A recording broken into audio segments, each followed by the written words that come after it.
Om Swastiastu, Namo Buddhaya, Widik Tongdien, Rahayu.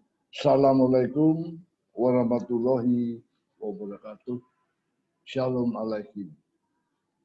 Saudara-saudara dan sahabat-sahabat tercinta, malam ini kita melanjutkan acara kita untuk mencari kebenaran yang satu. Pada webinar pertama kita 26 Mei tahun lalu, 7 tokoh agama yang menjadi narasumber mencapai kesepakatan bahwa umat beragama Indonesia menerima Pancasila dan mengakui bahwa sila-sila dalam Pancasila tidak bertentangan dengan ajaran agama manapun. Dan sebagai kelanjutannya, lebih dalam kita sepakat untuk mengangkat sila pertama, Tuhan Yang Maha Esa. Kita sepakat bahwa Tuhan itu satu. Memang belum ada kesepakatan bulat. Masih ada batu-batu kecil dalam perbedaan konsepsi dan persepsi tentang Allah atau Tuhan. Allah sesembahan kita dengan konsepsi dan persepsi yang berbeda tidak menghalangi kita untuk hidup rukun dan damai. Marilah kita terus berusaha untuk menuju tercapainya pemahaman yang lebih dalam, mencapai kebenaran satu, Tanhana Dharma Mangukwa. Pada malam ini kita akan membahas lagi dengan rasa bahagia.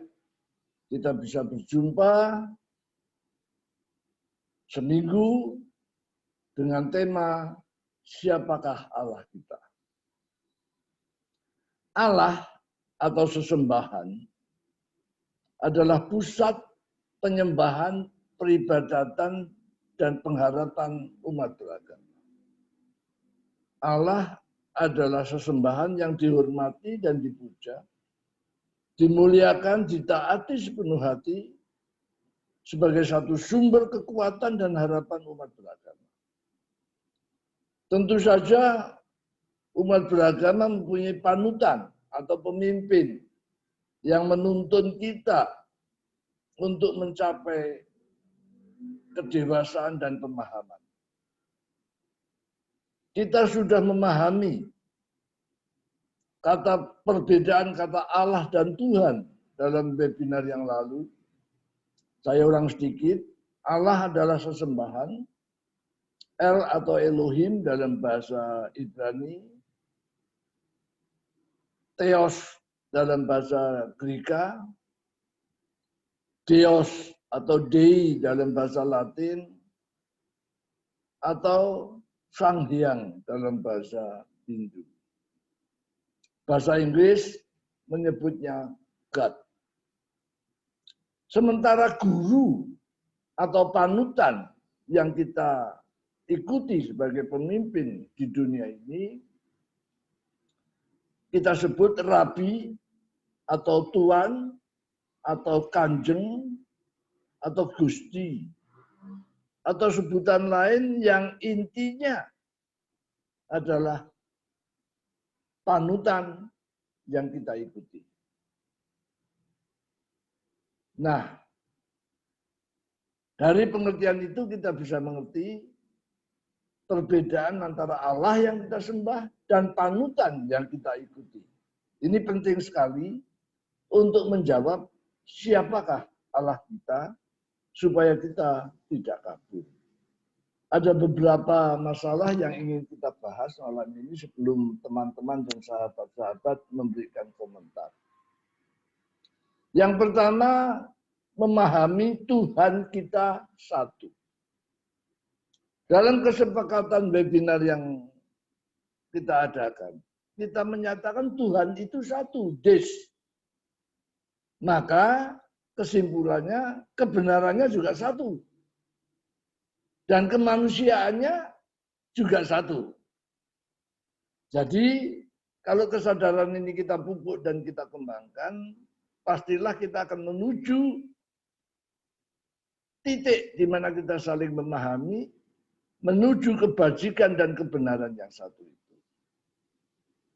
Saya masih ingat bagaimana Ida Resi Sang Hyang dari Bali mengatakan Sang Hyang Widiwasa atau Sang Hyang Tunggal itulah Allah sumber segala, itulah dewa sumber segalanya. Dalam ajaran Awatara, zat adikutrati yang bisa jadi apa saja. Pak Nain dari Sabtodarmo menyebut Allah itu Gusti Kang Murben Dumadi. Bante Damakaro menyebut Ekam Sat. Dan umat Yahudi Ibrahimik, Yahudi, Kristen, Katolik, dan Islam sepakat beriman atau beribadah kepada Allahnya Ibrahim, Ishak, dan Yakub.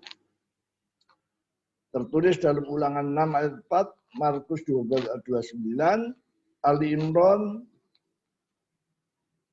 surah 3 pasal 84. Kalau kita sekarang berbeda, bahkan bertikai, pastilah itu pada tataran konsepsi atau persepsi yang terbentuk karena banyak faktor. Baik kepentingan dan juga bahasa. Untuk itu marilah kita menambah komunikasi kita untuk mencapai tingkat kedewasaan dengan kesadaran luhur dan kejujuran, sehingga perbedaan yang mengganjal itu bisa kita pahami dan bisa menimbulkan rasa saling menghormati. Ini semua adalah untuk keagungan Tuhan atau Allah yang kita sembah. Yang akan melahirkan saling pengertian, bukan kebencian. Dan inilah akan menjadi satu lukisan yang indah dengan berbeda warna. Sebab kalau lukisan itu cuma satu warna, itu bukan lukisan. Yang kedua, kita menukik pada pertanyaan siapakah Allah kita. Pertanyaan yang kami ajukan dalam diskusi saat ini bertujuan untuk mencapai kata kesepakatan lebih dalam. Untuk itu, silakan Anda menyampaikan pandangan sesuai dengan nilai dan dalil kebenaran yang Anda pahami. Tapi izinkanlah saya sebagai umat Kristen, seperti dalam pembicaraan yang lalu, kami mendapatkan bukti kebenaran Allah itu adalah di kitab suci. Maka saya akan menyampaikan pendapat saya sebagaimana kami sampaikan sebelumnya berdasarkan bukti Allah adalah Alkitab atau kitab suci kami. Alkitab yang kami yakini sebagai ilham atau wahyu Allah kepada para nabi dan rasul untuk menuntut umat manusia adalah satu dan utuh. Ini penting. Sehingga jangan sampai kita dipertikaikan karena berpegang pada satu bagian dari Alkitab dan menolak bagian yang lain. Yang kedua, kita harus memahami Allah yang maha pengasih dan penyayang yang maha besar itu, mungkin ilhamnya memang tidak mampu kita serap secara pribadi. Tapi kalau bersama-sama akan menjadi satu gambaran yang utuh. Yang kedua, Allah yang maha pengasih dan penyayang itu saya yakin akan menuntun manusia dengan tuntunan yang sederhana dan konkret. Artinya bahasa Alkitab itu adalah bahasa yang kita pahami. bukan bahasa yang tidak pahami. Itu Rasul Paulus menulis dalam 2 Korintus 1 ayat 13, aku hanya menuliskan apa yang kamu pahami dan semoga kamu dapat memahaminya. Sahabat-sahabat, saudaraku yang kekasih, tentu saja kita mengakui peran guru atau rabi penuntun kita. Dan kalau kita tidak ada gurunya, kita tidak mungkin belajar. Orang terhebat setelah orang tua kita adalah guru kita. Yang mengajar kita dengan bahasa berbeda. Yang di Arab pakai bahasa Arab, yang di Israel pakai bahasa Israel, yang di Indonesia pakai bahasa Indonesia. Tetapi ilhamnya atau sumbernya itu sama. Maka saya meminjam ungkapan Nabi Muhammad SAW yang menyatakan bahwa para nabi itu bersaudara tapi lain ibu. Artinya kita mempunyai panutan kebenaran yang sama. Kalau kita kembali kepada teks kitab suci dengan pemahaman bahasa yang baik, pastilah kita bisa mencapai tujuan memahami tuntunan Allah dalam wahyu itu. Kebenaran ilahi. Malam ini setidaknya bagi umat Ibrahimik, umat Yahudi, Kristen, Katolik, dan Islam yang sama-sama beriman kepada Allah ya Ibrahim, Ishak, dan Yakub dan nabi-nabi dan rasulnya, saya ingin mengajukan jawaban, menjawab pertanyaan kita malam ini. Bahwa Alkitab Perjanjian Lama dan Perjanjian Baru atau Torah, Zabur, Injil yang dihormati oleh para pemimpin dan guru kita membuka dengan satu catatan. Pada mulanya Allah menciptakan langit dan bumi. Kejadian 1 ayat 1. Kalau kita boleh membaca teks itu, maka kita bisa memahami pernyataan itu. Apapun bahasanya, kita bisa memahami. Tidak masalah perbedaan bahasa. Yang membuat sukar adalah kesombongan dan rasa benar sendiri. Saya menyatakan bahwa saya bangga saya menjadi Kristen karena Alkitab bahasa Indonesia. Maka saya juga akan menggunakan Alkitab bahasa Indonesia untuk memahami lebih dalam kebenaran itu.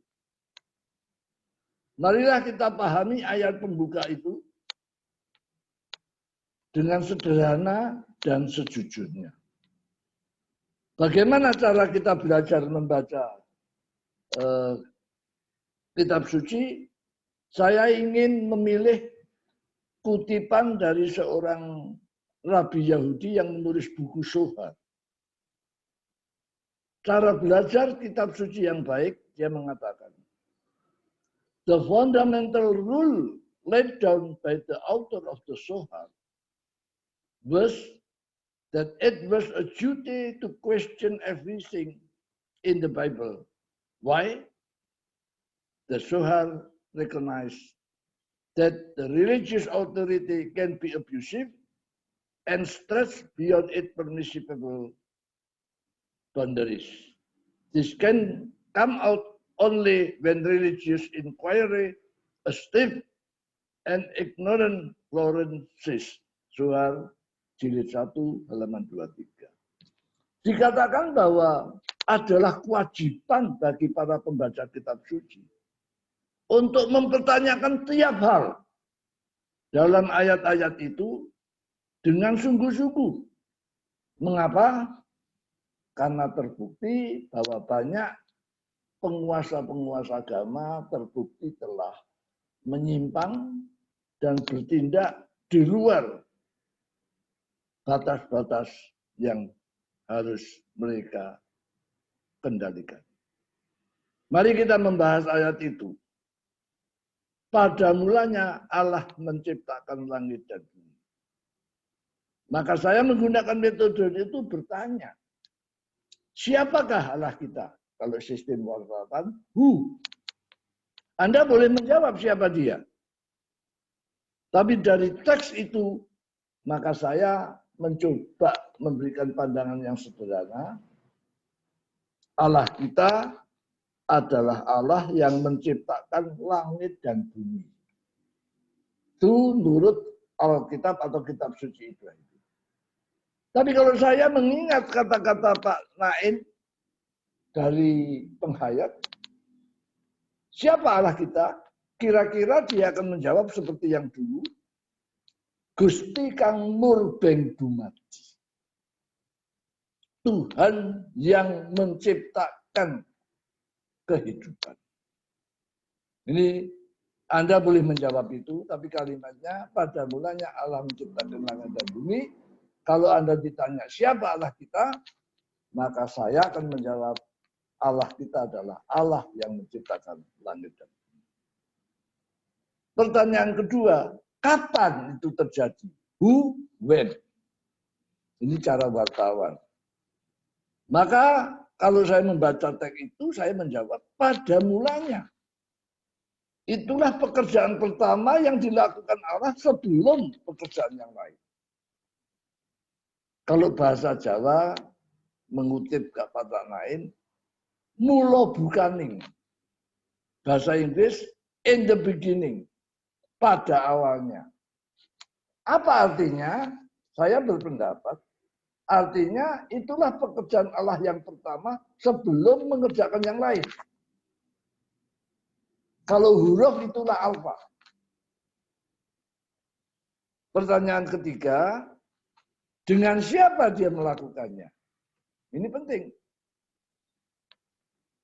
Disinilah mungkin kita akan berhadapan dengan pendapat yang berbeda-beda. Dengan konsep yang berbeda. Nah, perbedaan inilah yang menambah kita jadi tambah indah untuk saling memahami. Di sini akan banyak pendapat. Apakah Allah itu menciptakan ada kawannya atau tidak? Sahabat saya, Resi Ida, menjelaskan bahwa semesta alam dimulai dengan munculnya Sang Hyang Widiwasa atau Sang Hyang Tunggal. Sendiri dia.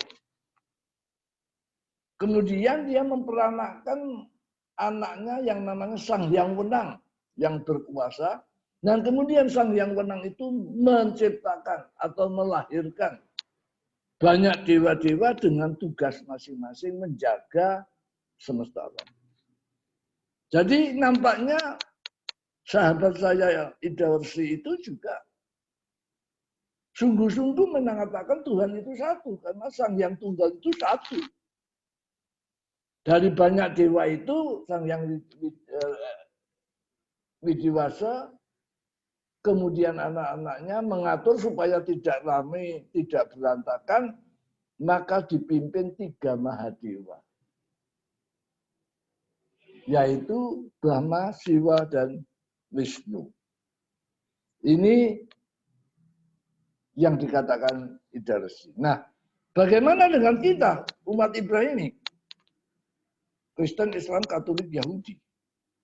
Kalau kita kembali ke Alkitab, maka Alkitab juga menjelaskan Allah seorang diri menciptakan langit dan bumi.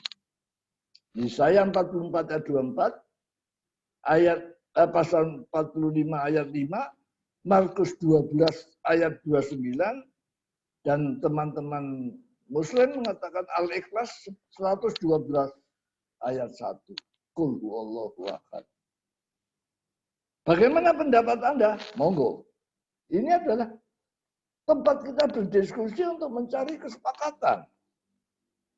Yang keempat, saya pertanyakan adalah how, bagaimana dia menciptakannya. Alkitab mengatakan dia menciptakan dengan firman-Nya. Ini pun akan menimbulkan banyak tafsir dan diskusi. Apa arti firman itu?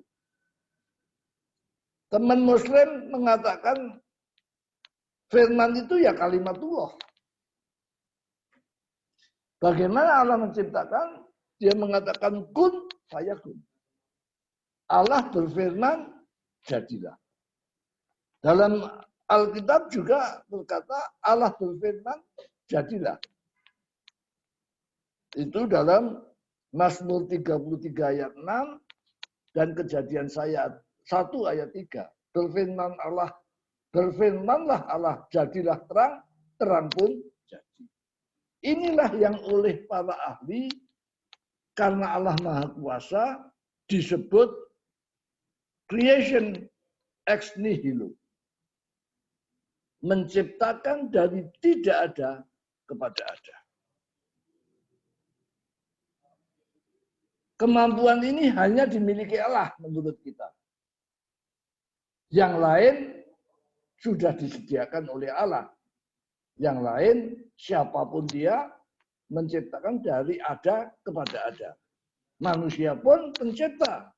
Dulu belum ada pesawat terbang. Karena manusia ingin terbang, kecerdasannya, kuasanya, sehingga manusia bisa menciptakan pesawat terbang.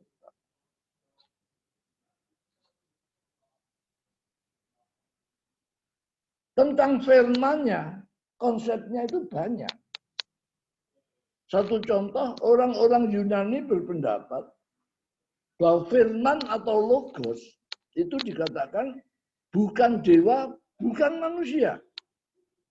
Dewa berkarya lewat logos dan manusia mengenal dewa lewat logos.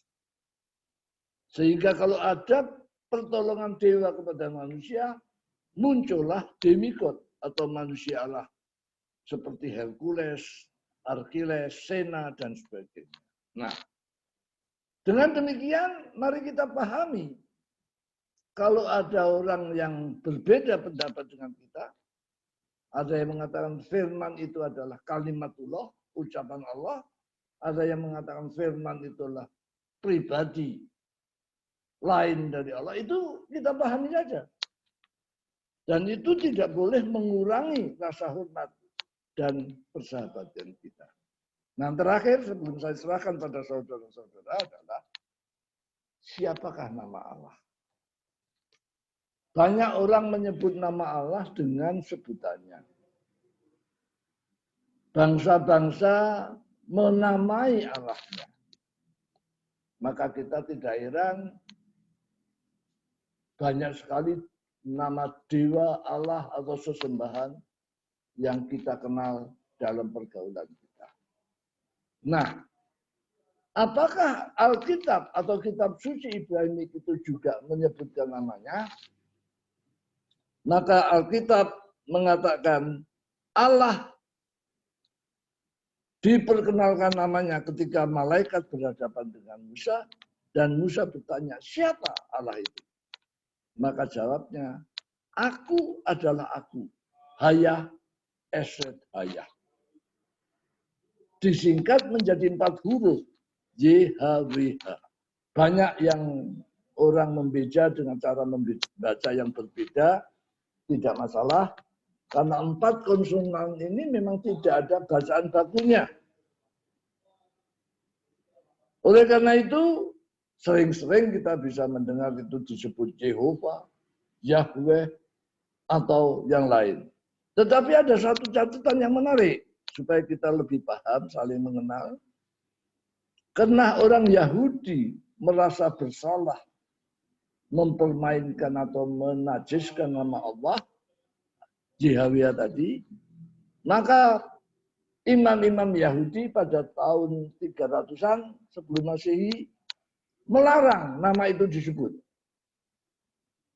dalam ucapan sehari-hari. Kecuali membaca teks Alkitab atau di dalam ibadah. Nah, untuk sehari-hari, maka mereka menyebut itu Adonai. Diterjemahkan dalam kitab lain, karena Adonai itu artinya Tuhan, maka Alkitab bahasa Indonesia menulis Tuhan dalam huruf kapital. Atau dalam bahasa Inggris ditulis LORD dalam bahasa Inggris, dalam kapital. Nah, sehari-hari orang Israel menyebut nama Allah itu Hashem. Nama dia. Kalau teman Muslim itu menggunakan Hu Allah. Maka kalau di Israel Shema Israel, Yahweh Elohim, Yahweh Echad, diterjemahkan dalam bahasa Arab, Hu Allah, Hu Ahad. Kira-kira inilah yang saya ingin persoalkan malam ini. Saya tidak akan berbicara panjang. Untuk menjawab siapa Allah kita, maka saya menjawab Allah kita adalah pencipta langit dan bumi. Saya kira inilah yang ingin saya sampaikan. Silahkan Anda berpendapat. Mudah-mudahan ini menjadi pencerah. Sehingga pertikaian debat yang menyakitkan itu akan berkurang. Sehingga kita mengerti bahwa Allah kita adalah Allah yang menciptakan langit dan bumi. Murbeng dumati. Sang Hyang Tunggal. Nah, dalam Alkitab bahasa Ibrani namanya YHWH. Boleh dibaca Yahweh, boleh dibaca Jehovah. Kalau Anda mau ikut model Timur Tengah, ya dibaca Hashem atau Hu Allah. Tapi kita ngerti, itu adalah Allahnya Ibrahim. Semoga apa yang saya sampaikan menjadi pemantik untuk diskusi dan kita akan menjadi sahabat dan saudara. Shalom Aleichem, Tuhan memberkati kita.